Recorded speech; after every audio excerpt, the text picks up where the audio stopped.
let's just say that Carmela ain't gonna be First Lady forever.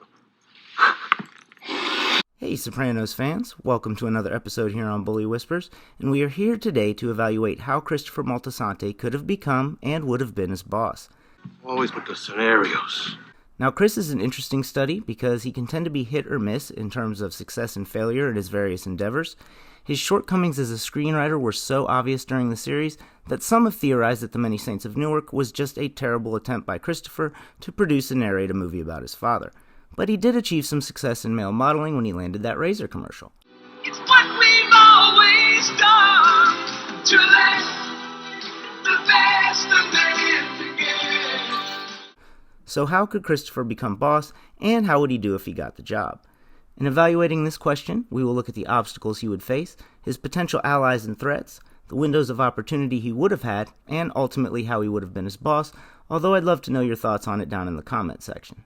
Before digging in, we'll need to take a second to set the parameters and address the elephant in the room in terms of this discussion, Christopher's heroin addiction. We will not be going under the assumption that he never had a problem with addiction. That was an integral aspect of his character throughout the series, and if we just dismiss it, we would be evaluating a different character entirely. Instead, we will operate as if Christopher started his AA and 12-step programs much earlier and was successful enough with them to keep from getting a reputation, but the addiction is still with him. All of the other plot points from the show will remain the same and in the same order unless Tony's killed. Christopher would still get made at the same time, die at the same time, and would still have his intervention at the same time, after which his reputation was so shot he would never be able to move that high up the ladder. With that in mind, any moves he may make would have to take place in between him being made towards the beginning of Season 3 and his intervention towards the end of Season 4.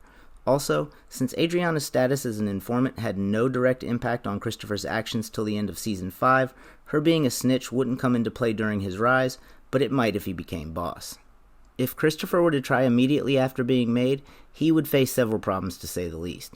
The main one being, even if he managed to get the drip on Tony, kill Tony so that no one knew he did it, and get the blame put on Junior as a second attempt on Tony's life, he still wouldn't be the natural successor. There are too many people in front of him. The only possible way for him to be the next boss would be if he used the strategy he wanted to use against Junior in the beginning of the series. This ain't negotiation time. This is Scarface, final scene, fucking bazookas under each arm. Say hello to my little friend. And killed everyone, leaving himself essentially the lone survivor. The reality Chris would be facing is that someone else would have to be boss before him, and this is a situation that will not change.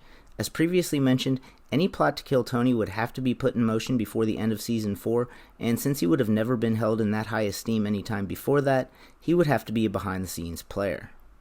Unfortunately for Chris, the deck is stacked against him in terms of maneuvering at this point as well.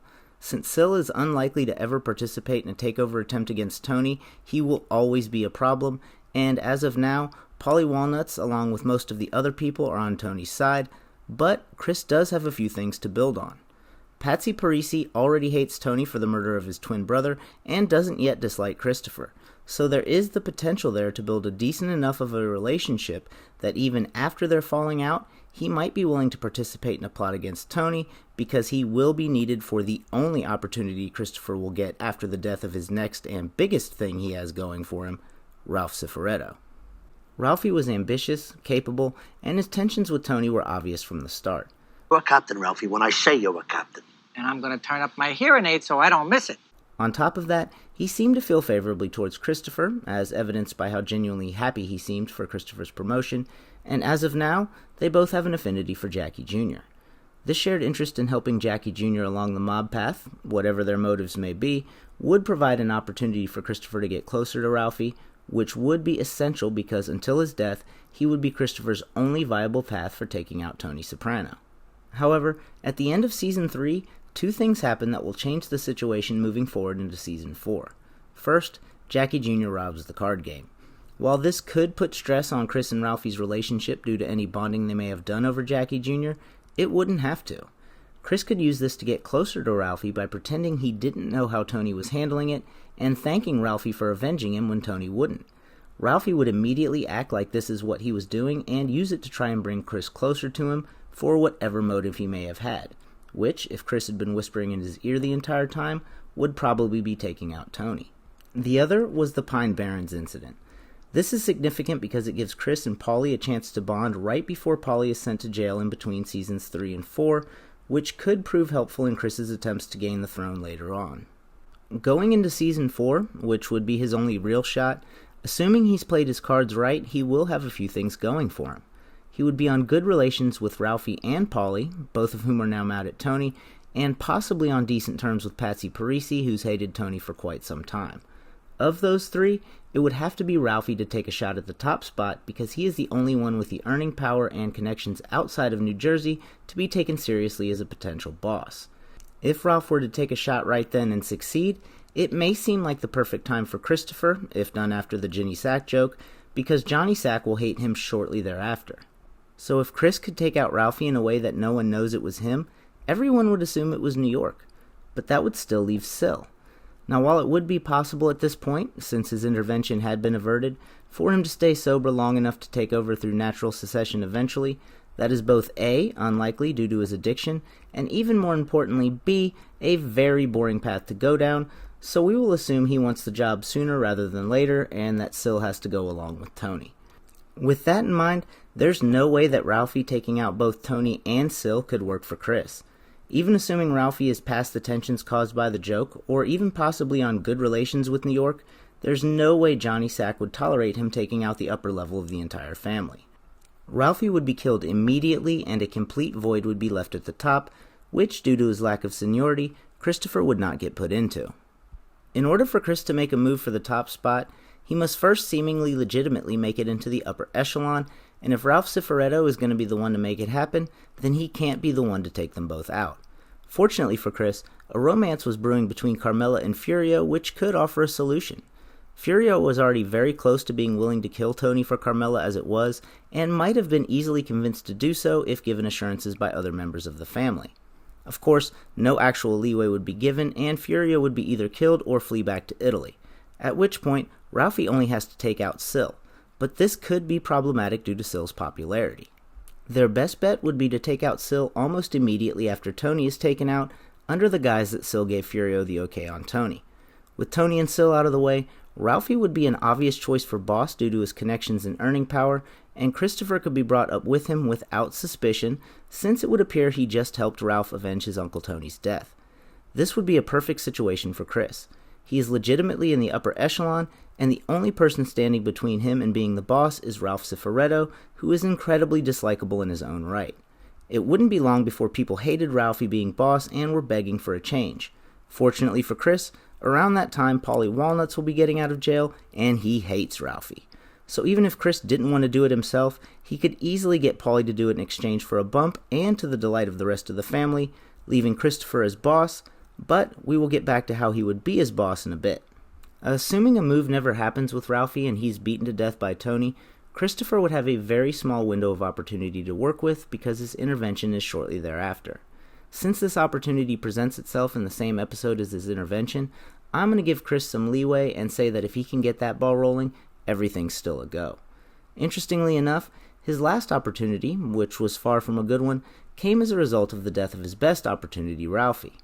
Rumor quickly began circulating that Tony killed Ralphie over a horse, a major breach of mafia protocol, and reason enough to make people nervous, which Albert Barisi expressed in a dinner with Sil and Patsy Parisi. But to whack the guy over a horse, how fucked up is that? It happened to him, it can happen to any of us. And what's next? You get clipped for wearing the wrong shoes? And while this may not affect his brother, Ooh, I like your shoes, Larry boy. everyone else feels the pressure. At this point, Chris could say that Tony did kill Ralph, and he knows because Tony and Sil made him clean it up. Remember, Sil has to go also. Now, while it may be very easy to convince people Tony did it, convincing people that Sil was in on it would be a little bit harder due to his reputation. If Tony did do this, whack Ralph over a fucking horse, that guy'd be the first guy online to pull his fucking plug. Either way, assuming Chris was able to convince everyone and have Tony and Sil taken out and get brought into the upper echelon for his help, he would still be a step away from being boss, and the person who holds the job now won't be nearly as dislikable as Ralph Cifaretto. On top of that, the new boss will have gotten the spot for justifiable reasons, so retribution won't be a clear path for Chris. His only hope is vengeance. Fortunately for Chris, Tony B is about to get out of jail, and though it's a long shot, he does have a proclivity towards going off the rails. As long as it's not widely known that Chris was in on it, he may be able to prompt Tony B into killing the new boss to avenge Tony Soprano, which he could easily then distance himself from.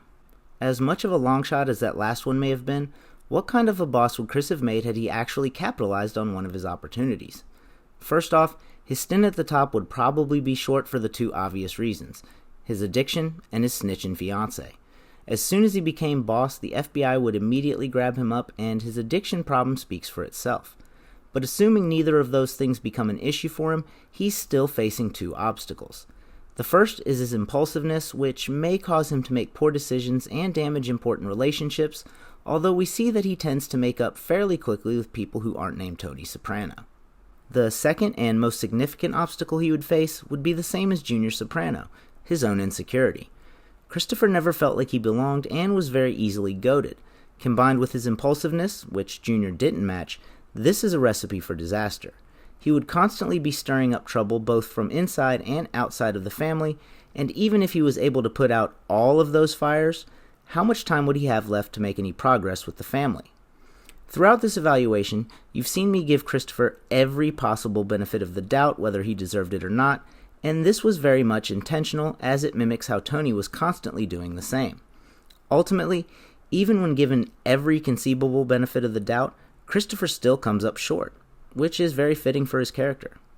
Well, thanks for watching this episode here on Bully Whispers. As always, like, comment, subscribe, and I'll see you at the next score.